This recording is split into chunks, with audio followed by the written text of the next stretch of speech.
तो स्टूडेंट उम्मीद करता हूँ आप लोग बहुत बहुत अच्छे होंगे, अपना ख्याल भी रख रहे हो और पढ़ाई भी कर रहे होगे। तो यहाँ पे खत्म हो जाता है तुम्हारा डी फार्मेसी फर्स्ट ईयर खत्म हो गया। अभी तुम लोग आ गए हो सेकेंड ईयर में, तो वेलकम बहुत ज्यादा। तो सोचोगे डी फार्मेसी सेकेंड ईयर में तुम्हारा एक सब्जेक्ट है फार्माकोलॉजी, और ये मेन बहुत बहुत इंपॉर्टेंट सब्जेक्ट होता है। और तो तुम सोचोगे कि सर सब हम फार्माकोलॉजी पढ़ेंगे कहाँ से ताकि अच्छे से सारा कॉन्सेप्ट हमें समझ में आए और एक ही टीचर से सारा फार्माकोलॉजी हम पढ़ पाए। तो टेंशन किस बात के ले रहे हो, हम पढ़ाएंगे ना फार्माकोलॉजी, जितने भी सारे फार्माकोलॉजी होगा शुरू से लेकर लास्ट तक सारा फार्माकोलॉजी इसी वीडियो चैनल में हम अपलोड करने वाले हैं। शुरू से लेकर लास्ट तक जितने भी फार्माकोलॉजी का वीडियो लेक्चर होगा हम सारा अपलोड करेंगे। उसके बाद उसके साथ साथ हम क्या करेंगे, एक तो वीडियो लेक्चर अपलोड करेंगे, साथ के साथ उसका जितने भी पीडीएफ का लिंक होगा वो सारा हम डिस्क्रिप्शन में दे देंगे, ताकि क्या हो, एक बार वीडियो लेक्चर देख लिए, साथ के साथ उसका नोट्स भी पढ़ लिए, जितने भी सारे डाउट्स होगा तुम्हारे सारे डाउट्स क्लियर हो जाएगा। उसके बाद भी अगर कोई डाउट बच जाता है तो मेरा नंबर दे देंगे डिस्क्रिप्शन में, उसमें मुझे व्हाट्सएप कर सकते हो, कोई भी डाउट होगा बेझिझक मुझसे पूछ सकते हो। तो चलो आज हम स्टार्ट करने वाले हैं जनरल फार्माकोलॉजी। तो जनरल फार्माकोलॉजी बहुत बहुत इंपॉर्टेंट है अगर हमें फार्माकोलॉजी जानना है। तो जनरल नाम में क्या छुपा, जनरल, दैट मीन्स अगर हमें फार्माकोलॉजी जानना है तो अगर फार्माकोलॉजी में हम क्या पढ़ते हैं, ड्रग्स के बारे में पढ़ते हैं। अगर हमें ड्रग्स के बारे में जानना है तो उसका बेसिक बहुत सारी चीजें हैं जो हम कहाँ पे पढ़ते हैं, जनरल फार्माकोलॉजी में पढ़ते हैं, और ये जानना हमारे लिए बहुत बहुत ज्यादा जरूरी हो जाता है और इंपॉर्टेंट भी हो जाता है। तो चलो सबसे पहले हम फार्माकोलॉजी को जानते हैं कि फार्माकोलॉजी होता क्या है। तो देखो ये जो फार्माकोलॉजी है, ये फार्माकोलॉजी ग्रीक वर्ड से आया है, दो ग्रीक वर्ड मिलकर बना होता है। क्या होता है, एक तो होता है तुम्हारा फार्माकॉन, दूसरा आता है तुम्हारा लॉजेस। और Pharmacon, pharma that means drugs, और लॉजेस मीन्स होता है तुम्हारा नॉलेज। जब हम ड्रग्स के बारे में नॉलेज लेंगे उसे ही हम क्या बोलेंगे, फार्माकोलॉजी। दैट मीन्स ऐसा ब्रांच, ऐसा एक साइंस का ब्रांच जिसमें हम क्या करेंगे, ड्रग्स का एक्शंस क्या होगा, मैकेनिज्म एक्शंस क्या होगा, ड्रग्स के पीछे जितने भी सारे साइंस होगा वो सारे साइंस को हम कौन से सब्जेक्ट में देखने वाले हैं, फार्माकोलॉजी सब्जेक्ट में हम देखने वाले हैं। तो देखो pharmacology is the branch of science, एक क्या है, साइंस का ब्रांच है जिसमें हम क्या करते हैं, डील्स करते हैं मेडिकेशंस एंड देयर एक्शंस। जो मेडिकेशन लेते हैं उसका एक्शंस क्या होगा हमारी बॉडी में, उसका मैकेनिज्म एक्शंस क्या होगा, सारे चीजों के बारे में जब स्टडी करते हैं उसे हम क्या बोलेंगे, उसी को तो हम फार्माकोलॉजी बोलते हैं। देखो pharmacology is divided to Greek word. एक किससे आया है, अगर तुम्हें पूछेगा कि फार्माकोलॉजी कहाँ से आया है, कौन सी वर्ड से आया है, तो क्या बोलोगे, बोलोगे कि सर ये ग्रीक वर्ड से आया है, और दो ग्रीक वर्ड से मिलकर बना होता है। एक तो आ गया तुम्हारा फार्माकॉन जिसका मीनिंग हम जानते हैं ड्रग्स, और lodges that means knowledge. That means अगर फार्माकोलॉजी हम देखें तो क्या होगा, study science of the drugs. That means drugs के पीछे क्या क्या साइंस है वो सारे चीजों के बारे में जब हम स्टडी करेंगे उसी को हम बोलेंगे फार्माकोलॉजी। तो चलो उसका कुछ ब्रांच के बारे में देख लेते हैं कि फार्माकोलॉजी का ब्रांच क्या है। तो जो फार्माकोलॉजी का ब्रांच है बेसिकली दो टाइप का होता है, एक तो हो गया तुम्हारा फार्माकोकाइनेटिक्स, दूसरा आता है हमारा फार्माकोडायनामिक्स। तो नया नया वर्ड है कि सर क्या ये सब समझ में नहीं आ रहा, तो चलो अच्छे से समझाते हैं। देखो दो वर्ड है, एक तो आता है तुम्हारा फार्माको, ध्यान से सुनना बहुत इंपॉर्टेंट है, फार्माकोकाइनेटिक्स, दूसरा आता है तुम्हारा फार्माकोडायनामिक। क्या आता है, जो फार्माकोलॉजी होता है दो ब्रांच से डिवाइडेड हो, और भी ब्रांच होता है लेकिन मेन दो ब्रांच होता है, एक तो तुम्हारा फार्माकोकाइनेटिक्स, दूसरा आता है तुम्हारा फार्माकोडायनामिक। तो चलो इस वर्ड को तोड़ो, क्या लगा है, देखो एक तो आता फार्मा, दूसरा आता तुम्हारा काइनेटिक्स। तो फार्मा के मीनिंग्स हम क्या जानते हैं, ड्रग्स, जब भी फार्मा लगा है तभी याद कर लेना ड्रग्स। और काइनेटिक्स दैट मीन्स मूवमेंट, क्या आता है, मूवमेंट, दैट मीन्स जब कोई ड्रग्स का मूवमेंट होगा हमारी बॉडी में उसको हम क्या बोलेंगे, फार्माकोकाइनेटिक्स। दैट मीन्स ड्रग्स कहाँ कहाँ पे जा रहा है, सबसे पहले मुंह में लिया, फिर कहाँ पे गया, हमारे इसोफेगस में गया, फिर स्टोमक में गया, इंटेस्टाइन में गया, फिर डाइजेस्टिव सिस्टम में गया, ठीक है। तो इस तरह से क्या हो जाता है, हमारी पूरी बॉडी से बाहर निकल जाता है। तो ये जब पूरा प्रोसेस होता है ड्रग्स में कहाँ कहाँ पे जाता है, ड्रग्स का कहाँ कहाँ मूवमेंट होता, उसको हम क्या बोलेंगे, उसी को हम बोलते हैं फार्माकोकाइनेटिक्स। दूसरा वर्ड आता है तुम्हारा फार्माकोडायनामिक। देखो इसको भी तोड़ो, जब भी कोई वर्ड आए हमेशा कोशिश करना उसको छोटे छोटे पार्ट में डिवाइड करना। तो देखो इसको भी दो पार्ट में तोड़ो, ये क्या है, फार्माको, और फार्माको मीनिंग्स हम क्या जानते हैं, ड्रग्स। यहाँ पे भी देखो फार्माको था दैट मीन्स ड्रग्स, और dynamics that means power. Dynamics that means क्या पढ़े हैं, पावर, दैट मीन्स ड्रग्स की पावर। जब कोई ड्रग्स हम लेंगे, जब हमारी पूरी बॉडी में जाएगा तब अपनी बॉडी में क्या एक्शन शो कर रहा है, ठीक है, दैट मीन्स क्या रिस्पॉन्स शो कर रहा है, क्या इफेक्ट शो कर रहा है, उसी को हम क्या बोलते हैं, उसी को हम बोलते हैं फार्माकोडायनामिक। समझ में आ गया काइनेटिक्स और डायनामिक्स में डिफरेंस। जब काइनेटिक्स होगा तब मूवमेंट होगा, ठीक है, और जब डायनामिक्स आएगा तब क्या आएगा, तब आएगा एक्शन, दैट मीन्स ड्रग्स का क्या एक्शन होगा। तो चलो पढ़ते हैं। देखो फार्माकोकाइनेटिक्स हमने पहले बोला ड्रग्स की movement, it is a branch of pharmacology. किसका ब्रांच है ये, फार्माकोलॉजी। अगर तुम्हें पूछे कि फार्माकोकाइनेटिक्स किसका ब्रांच है, तो ये फार्माकोलॉजी का ब्रांच है, जो डील्स करता है अब्जॉर्प्शन, डिस्ट्रीब्यूशन, मेटाबॉलिज्म और एक्सक्रीशन। दैट मींस जिसे हम शॉर्टकट में बोलते हैं एडीएमई। दैट मींस ड्रग्स का अब्जॉर्प्शन क्या हो रहा है हमारी ब्लड में, डिस्ट्रीब्यूशन हो रहा पूरी बॉडी में, ठीक है, उसके बाद मेटाबॉलिज्म केमिकल चेंजेस हो रहा है, उसके बाद होता है एक्सक्रीशन, दैट मींस बॉडी से बाहर आउट। तो अभी बस नाम सुनो, जब हम पूरा काइनेटिक्स को डिटेल्स में पढ़ेंगे उसको हम पूरी अच्छे से एकदम प्यार से समझाने वाले हैं। अब्जॉर्प्शन क्या होता है, डिस्ट्रीब्यूशन क्या होता है, मेटाबॉलिज्म क्या होता है, एक्सक्रीशन होता है।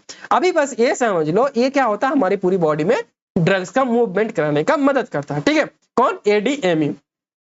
और जब भी एडीएमई आएगा तभी याद रखना फार्माकोकाइनेटिक्स।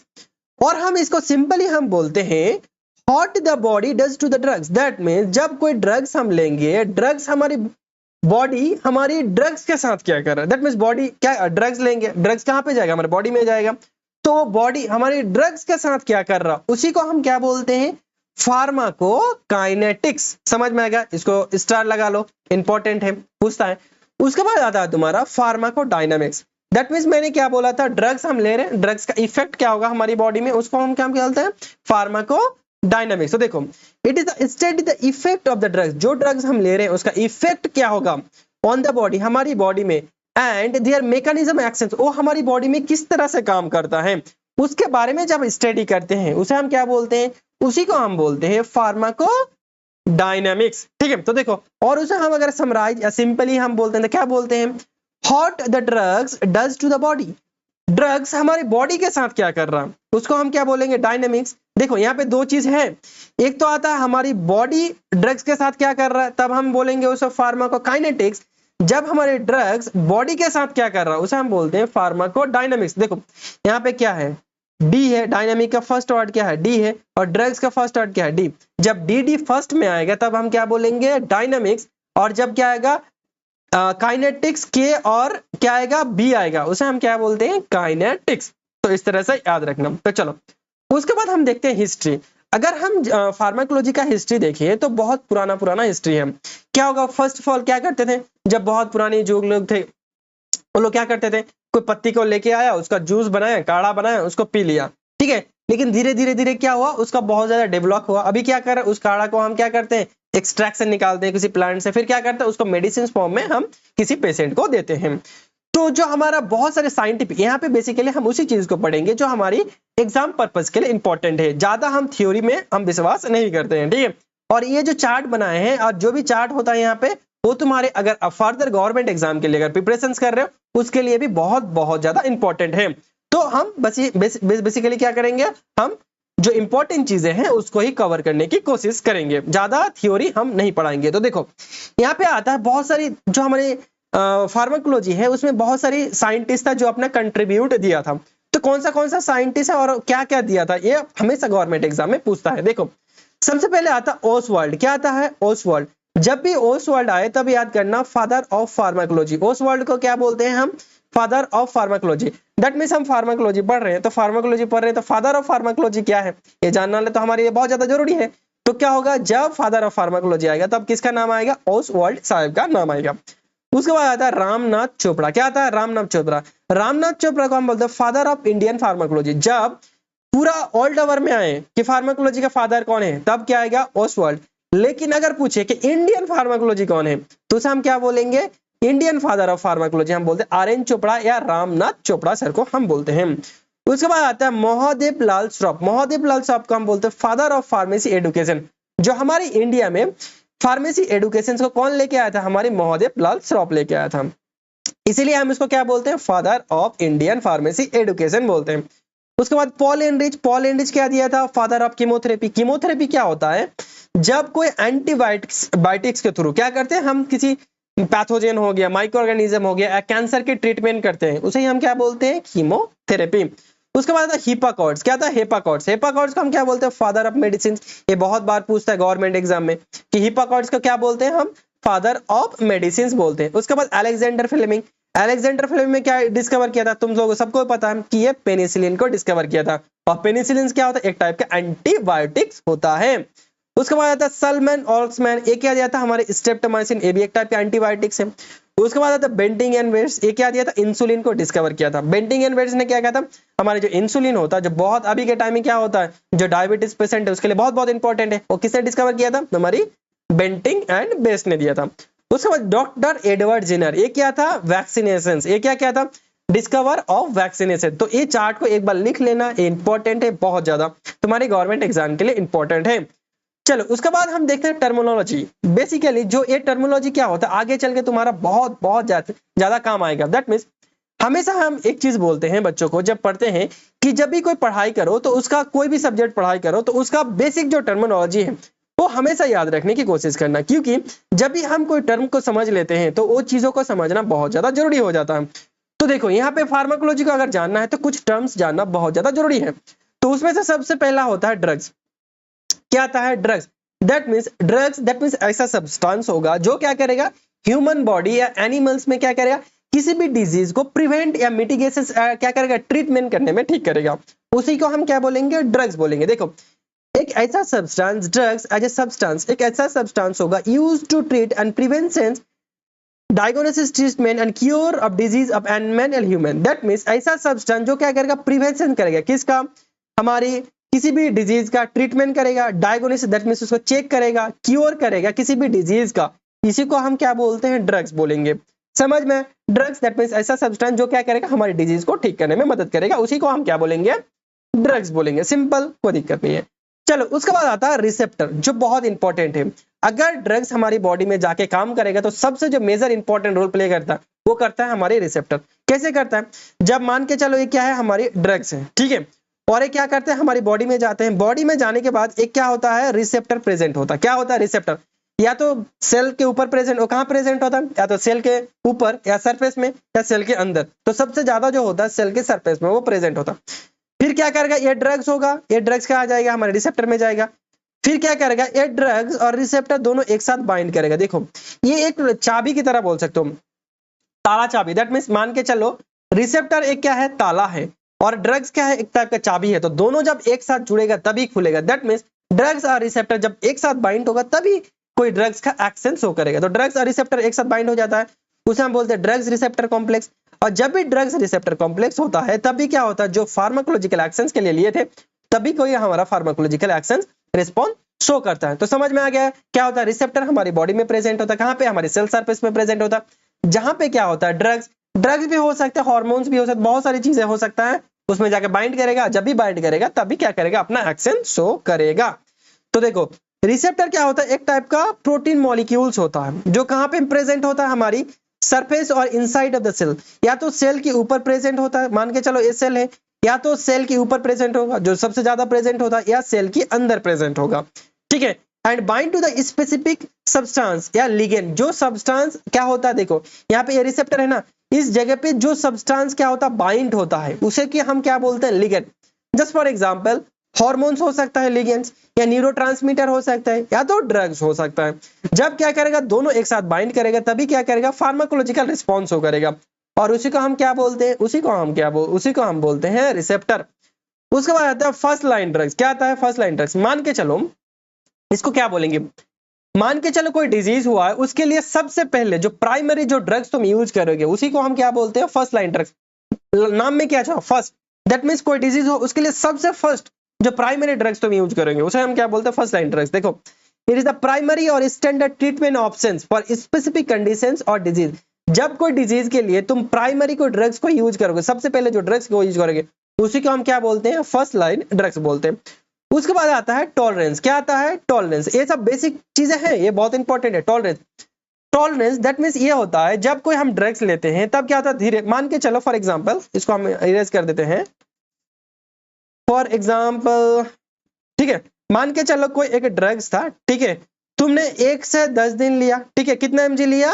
100 mg लिया, और क्या कर रहा था? वो 100% हमारी बॉडी में काम कर रहा था, ठीक है। उसके बाद 11 से जो 30 दिन का, ठीक है, 11 से 30 दिन में तुम 100% ड्रग्स ले रहे हो, वही ड्रग्स ले लो, लेकिन क्या हो रहा, तुम्हारी बॉडी में वो एक्शन शो कर नहीं कर रहा, क्या कर रहा, 90% कर रहा है या 80% शो कर रहा है, ठीक है। दैट मीन्स धीरे धीरे क्या हो रहा, उस ड्रग्स के एक्शन हमारी बॉडी में घट जा रहा है। दैट मीन्स उस ड्रग्स का क्या हो गया, हमारी बॉडी यूज थ्रू हो गया, दैट मीन्स रेगुलर हो गया, ठीक है, जिसके वजह से क्या होता है, ड्रग्स का जो एक्शन होता है वो घट जाता है, और इसको का हम क्या बोलते हैं, टॉलरेंस बोलते हैं। इसीलिए घर में सुना होगा, बहुत कोई बोलता है कह रहे कोई एक दवाई को बहुत लंबे टाइम तक यूज मत करो, ठीक है, कि ताकि उसका एक्शन घट जाता है। तो देखिए उसी को हम क्या बोलते हैं, उसी को हम टॉलरेंस बोलते हैं। देखो, a condition that occur when the body get used to the medicine, सब मेडिसिन में क्या हो जाता है, यूज्ड टू, दैट मींस क्या हो जाता है, रेगुलर हो जाता है, जिसके वजह से क्या होता है, either the more medications needed और डिफरेंट मेडिकेशन इज, जिसके वजह से क्या होता है, मेडिसिन का जो एक्शन हो जाता है वो घट जाता है, जिसके वजह से क्या होता है, दूसरा मेडिसिन की हमें जरूरत पड़ता है, या मेडिसिन का क्या करता है, हमें डोज को बढ़ाने का जरूरत पड़ता है। मेडिसिन का एक्शन घट जाएगा तो क्या करोगे तुम, वो इसी डोज को ही चेंज कर दोगे, नहीं तो क्या करोगे तुम, दूसरा मेडिसिन लेके आओगे, और इसी कंडीशन उसको हम क्या बोलते हैं, टॉलरेंस बोलते हैं। देखो, tolerance is the decrease the response, tolerance क्या होता है, जब ड्रग्स का रिस्पांस डिक्रीज हो जाता है उसे हम क्या बोलते हैं, टॉलरेंस बोलते हैं। उसके बाद टैकीफाइलेक्सिस, क्या होता है टैकीफाइलेक्सिस, देखो टॉलरेंस जान गए तो उसका रिजल्ट है टैकीफाइलेक्सिस, दैट मींस टैकीफाइलेक्सिस वो कंडीशंस होता है जहां पे यहाँ पे क्या हो रहा था, देखो धीरे धीरे ड्रग्स का क्या हो रहा था, जो एक्शन हो रहा था वो कम ही हो रहा था, सो हो रहा था, मतलब डिक्रीज हो रहा था, लेकिन यहाँ पे क्या होगा, जब ड्रग्स लेंगे लेते लेते ही साथ के सडनली क्या होगा, जो ड्रग्स का एक्शन घट जाएगा, उसे हम क्या बोलते हैं, टैकीफाइलेक्सिस। देखो, tachyphylaxis is the sudden decrease the effectiveness of the drugs, जब किसी ड्रग्स का सडनली क्या होगा, एक्शन करना बंद हो जाए, एक्शन शो करना बंद हो जाए ड्रग्स का, उसी को हम क्या बोलते हैं, tachyphylaxis. It is a result of the tolerance, जब टॉलरेंस बहुत लंबे टाइम तक चलता है वो क्या करता है, टैकीफाइलेक्सिस कॉज करता है। तो चलो उसके बाद आता है सिनर्जिज्म, सिनर्जिज्म दैट मींस एक साथ, जब दो ड्रग्स को सब हम एक साथ कॉम्बिनेशंस में देते हैं उसे हम क्या बोलते हैं, सिनर्जिज्म। कॉम्बिनेशन में लेने की वजह से क्या होता है, किसी ड्रग्स का जब एक्शन कब इनहांस हो जाता है, बढ़ जाता है, उसी कंडीशंस को हम क्या बोलते हैं, सिनर्जिज्म। देखो, when the actions of on drugs enhance the facilitate और increase the other drugs, जब किसी मान के चलो ए एक ड्रग्स है उसके साथ बी को एक ड्रग्स को ऐड कर दिया, जिसकी वजह से ये दोनों का एक्शन क्या हो गया, इंक्रीज हो गया, और उसी कंडीशंस का हम क्या बोलते हैं, सिनर्जिज्म बोलते हैं। देखो, सिनर दैट मींस टुगेदर और इरगॉन दैट मींस और, जब दोनों ड्रग्स एक साथ काम करे और एक दूसरे के एक्शंस को बढ़ाए उसे हम क्या बोलते हैं, सिनर्जिज्म। बाद में ये सब बहुत इंपॉर्टेंट है, याद है, काम आएगा। चलो उसके बाद हम देखते हैं एडिटिव, एडिटिव दैट मींस जब दो ड्रग्स, मान के चलो ए एक ड्रग्स लिया, बी एक ड्रग्स लिया, ठीक है, और दोनों क्या कर रहा है, सेम काम कर रहा है, दैट मींस एक दूसरे से क्या कर रहा है, कॉम्बिनेशंस में ले रहे हैं, दैट मींस सेम काम कर रहा है, दैट मींस ज्यादा काम कर रहा है, दैट मींस उसे हम क्या बोले, एडिटिव। दैट मींस देखो, effective of two drugs in same direction, जब दो ड्रग्स एक ही डायरेक्शन में जाएगा, दैट मींस मान के चलो पैरासीटामोल और एस्पिरिन, दोनों क्या करेगा, हमारे पेन किलर के लिए काम करेगा या क्या करेगा, हमारे फीवर के लिए काम करेगा। तो दोनों ड्रग्स जब सेम काम के लिए यूज हो रहा है उसे हम क्या बोलते हैं, एडिटिव। जैसे एस्पिरिन और पैरासीटामोल दोनों क्या करते हैं, एनाल्जेसिक और एंटीपायरेटिक काम करता है, दोनों क्या होता है। उसके बाद सुपर एडिटिव, दैट मींस मान के चलो ए एक ड्रग्स लिया और बी एक ड्रग्स लिया, दोनों का एक्शंस क्या है, अलग अलग है, लेकिन जब दोनों को हम एक साथ लिए तो एक दूसरे का क्या कर रहा है, एक्शंस को, ये इसके एक्शंस को बढ़ाने में मदद कर रहा है और बी इसके एक्शंस को बढ़ाने में मदद कर रहा है, एक दूसरे के एक्शंस को क्या कर रहा है, फैसिलिटेट कर रहा है।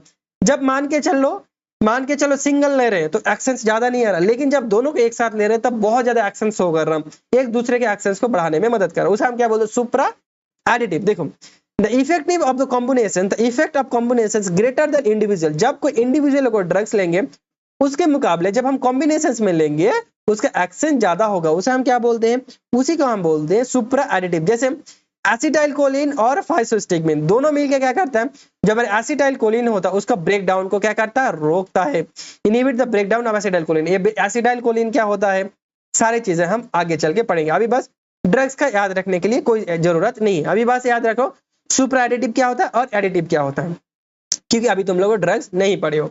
चलो उसके बाद आता है प्लेसिबो, प्लेसिबो दैट मींस होता है डमी मेडिकेशन, प्लेसिबो ड्रग्स को हम क्या बोलते हैं, डमी मेडिकेशन। दैट मींस ऐसा मेडिसिन जिसके अंदर कोई क्या होता है, देखो जब भी कोई हम ड्रग्स बनाते हैं दो चीज होता है, एक तो होता है एपीआई और दूसरा होता है एक्सिपिएंट। क्या होता है एक्सिपिएंट, तुम लोगों ने फार्मास्यूटिक्स में जान लिया होगा, तो एपीआई क्या होता है, हमारी थेरापेटिक एक्शंस के लिए क्या होता है, थेरापेटिक एक्शंस के लिए रिस्पॉन्सिबल होता है। और जो हमारा एक्सिपिएंट होता है उसके अंदर क्या होता है, थेरापेटिक एक्शंस नहीं होता है, थेरापेटिक एक्शंस नहीं होता। तो क्या होता है, जो हमारे डमी मेडिकेशंस होता है उसके अंदर क्या होता है, जो हमारा एपीआई होता है वो नहीं होता है, और क्या होता है, एक्सिपिएंट होता है, ताकि वो ड्रग्स का क्या होता है, बस ड्रग्स रहे, ठीक है, बस ड्रग्स की तरह रहे, लेकिन उसका ड्रग्स का कोई एक्शंस ना हो। उसको हम क्या बोलते हैं, डमी मेडिकेशंस या प्लेसिबो ड्रग। दैट मींस इसको तो बोलोगे कि सर उसका एक्शंस ही नहीं होगा तो उस ड्रग्स देने का मतलब क्या है। तो बहुत सारे ड्रग्स पेशेंट को देखोगे, जो बुजुर्ग पेशेंट होता है ज्यादातर देखोगे, बोलोगे अरे जब तक हम ड्रग्स नहीं लेते मुझे नींद ही नहीं आता, मेरा पैर दर्द ठीक नहीं होता। तो वो लोग क्या हो गया, एक मेडिसिन के ऊपर वो डिपेंडेंस बन गया। दैट मीन्स जब तक वो मेडिसिन नहीं लेगा तब तक उसका बॉडी सही से नहीं काम करेगा, ठीक है, वो लोग सोच लिया उसको। तो उस टाइम हम क्या करते हैं, इस ड्रग्स को देते हैं। उसको तो पता है कि यहाँ पे मेडिसिन है, लेकिन मुझे क्या पता है, मुझे पता है कि इसमें मेडिसिन नहीं है, तो उसको हम क्या बोलते हैं, प्लेसिबो ड्रग्स। देखो placebo drugs is a dummy medication जिसके अंदर कोई भी एक्टिव इंग्रेडिएंट नहीं रहता, जिसके वजह से फार्माकोलॉजिक एक्शन भी शो नहीं करता। It is inert in nature and given in grab in original form. ये क्या करता है, ओरिजिनल जो ड्रग्स का फॉर्म होता है उस फॉर्म में हम पेशेंट को देते हैं, and it is called the dummy medication. उसके बाद आता है नोसिबो इफेक्ट। नोसिबो इफेक्ट क्या होता है, तो कभी कभी देखा होगा तुम लोगों ने कि बोलते होगे अरे उस डॉक्टर के पास नहीं जाएंगे, उसका मेडिसिन हमें काम नहीं करता, वो तो क्या बोलते हैं ना, अच्छा डॉक्टर नहीं है, वो ऐसे ही पास किए, पढ़ाई नहीं किया अच्छे से, ऐसे पास हो गया, ठीक है, तो उसके पास हम मेडिसिन नहीं खाएंगे, वो क्या होगा, हमारे वो उसका मेडिसिन हमारे बॉडी में काम नहीं करेगा। तो यहाँ पे क्या हो रहा है, यहाँ पे जो जो हमारा फिजिशियन है या डॉक्टर है उसके ऊपर तुम्हारा क्या होगा, एक नेगेटिव इफेक्ट बन गया तुम्हारे माइंड में, और वो जितने भी सारे ड्रग्स देगा वो तुम्हारी बॉडी में अच्छे से काम नहीं करेगा। तो यही क्या होता है, जब नेगेटिव इफेक्ट पड़ जाता है हमारी किसी डॉक्टर के ऊपर या फिजिशियंस के ऊपर, उसे हम क्या बोलते हैं, नोसिबो इफेक्ट। तो देखो it is the converse of the placebo refer to the physician negative effect. जब फिजिशियन के ऊपर तुम्हारे नेगेटिव इफेक्ट पड़ जाए एंड लो फेथ, जो तुम्हारे भरोसा उठ जाए उसके ऊपर, ठीक है, इन मेडिसिन और फिजिशियन, मेडिसिन के ऊपर या फिजिशियंस के ऊपर, उसे क्या बोलते हैं, उसे हम बोलते हैं नोसिबो इफेक्ट। उसके बाद आता है टेराटोजेनेसिटी। तो तुम लोगों ने सुना होगा बहुत टाइम कि यार कि जब क्या वुमेन प्रेग्नेंट रहता है तब बोलते हैं कि यार ये ड्रग्स नहीं देना चाहिए, ठीक है, ये ड्रग्स दोगे तो क्या होगा, प्रेगनेंसी में दिक्कत होगा। तो क्यों बोलते हैं ये, बेसिकली हम इसीलिए बोलते हैं कि बहुत सारे ड्रग्स होता है जो क्या करते हैं, हमारी प्लेसेंटा को क्रॉस करके फिटस को डैमेज कर देता है। दैट मीन्स ऐसा ड्रग्स जो क्या करेगा, हमारे प्लेसेंटा को क्रॉस करके फिटस को डैमेज कर देता है, उसी ड्रग्स को हम क्या बोलते हैं, टेराटोजेनेसिटी बोलते हैं। तो देखो ड्रग्स एबिलिटी टू स्ट्रक्चर और functional abnormality develop of the fetus, जो हमारे फेटस होता है उसका स्ट्रक्चर और फंक्शनल क्या करते हैं, एबनॉर्मलिटी करते हैं। ऐसा ड्रग्स, उस ड्रग्स को हम क्या बोलते हैं, उसी ड्रग्स को हम बोलते हैं टेराटोजेनेसिटी। समझ में आ गया टेराटोजेनेसिटी।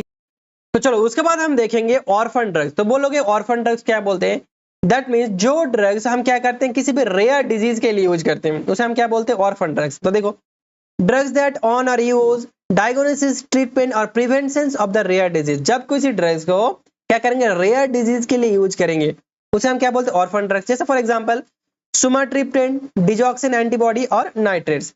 उसके बाद आता है एसेंशियल ड्रग्स। ये बहुत इंपॉर्टेंट है कि पूछता है एसेंशियल।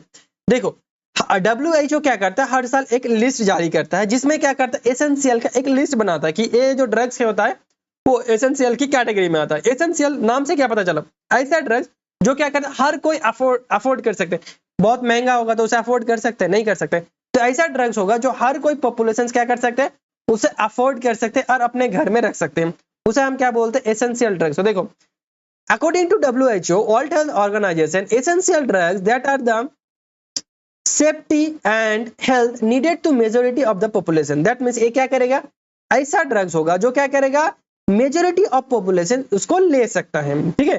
तो इसका अगर मेजोरिटी पॉपुलेशन ले सकता है, उसके अंदर क्या क्या कैटेगरी होना चाहिए, एक तो होना चाहिए वो इफेक्टिव होना चाहिए और इकोनॉमिक होना चाहिए। सबसे पहले वो अच्छा होना चाहिए, और क्या होना चाहिए, वो सस्ता होना चाहिए। अगर महंगा होगा तो हर कोई ले पाएगा, नहीं ले पाएगा, तो इसीलिए वो सस्ता होना चाहिए और वो अच्छा होना चाहिए।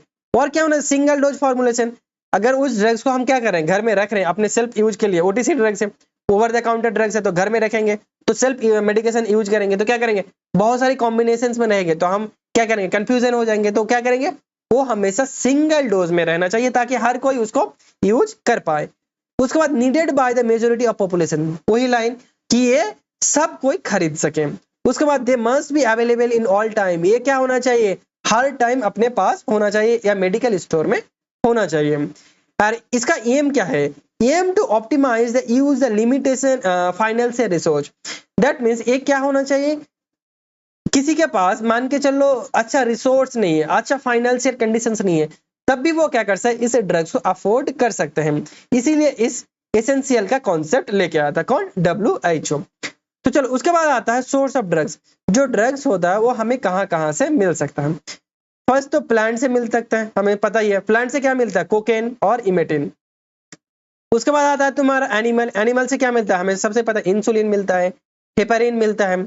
उसके बाद मिनरल, मिनरल से कौन सा ड्रग्स मिलता है, फेरस सल्फेट मिलता है, मैग्नीशियम सल्फेट मिलता है। उसके बाद माइक्रो ऑर्गेनिज्म पेनिसिलिन और स्ट्रेप्टोमाइसिन मिलता है जो हमारे एंटीबायोटिक्स होता है।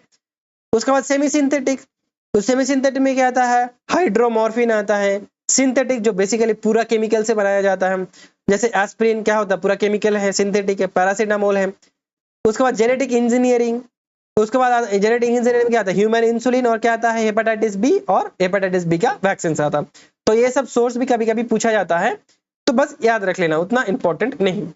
उसके बाद आता है स्कोप ऑफ फार्माकोलॉजी, तो बोलोगे सर हमने फार्माकोलॉजी पढ़ लिया, फार्माकोलॉजी का स्कोप क्या रहेगा, हम आगे चल के क्या क्या काम कर सकते हैं। एक तो तुम्हारा हो सकता है clinical pharmacology, clinical pharmacology that means जब कोई ड्रग्स हम बना रहे हैं तो उसका ह्यूमन के ऊपर क्या इफेक्ट होगा, उसे हम क्या बोलते हैं, क्लिनिकल फार्माकोलॉजी। देखो evolution of the drugs and human, जब क्या करेंगे ड्रग्स के ऊपर test, evolution that means testing, जब कोई ड्रग की टेस्टिंग हमारी ह्यूमन के ऊपर करते हैं उसे हम क्या बोलते हैं, clinical pharmacology. That means drugs की डोज क्या होगा, इफेक्ट की क्या होगा, साइड इफेक्ट क्या होगा, ये सब चीजें के बारे में स्टडी हम कर सकते हैं।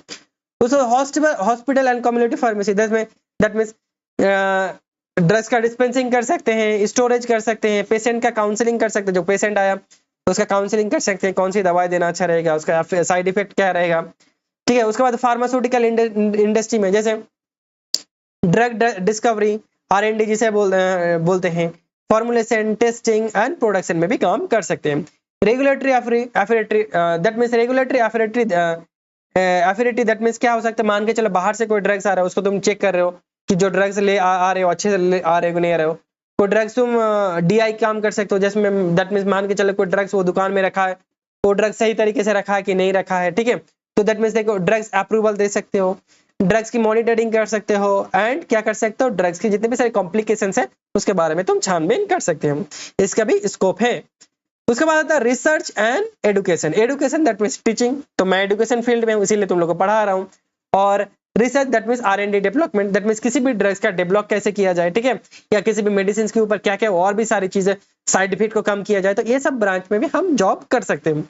तो आई होप तुम्हें वीडियो अच्छा लगा होगा, तो इसी तरह से मेरे साथ बने रहो, जितने भी सारे फार्माकोलॉजी का लेक्चर हो सारे लेक्चर अपलोड करते रहेंगे। और अगर अच्छा लगा मेरा वीडियो लेक्चर तो सब्सक्राइब जरूर कर देना। थैंक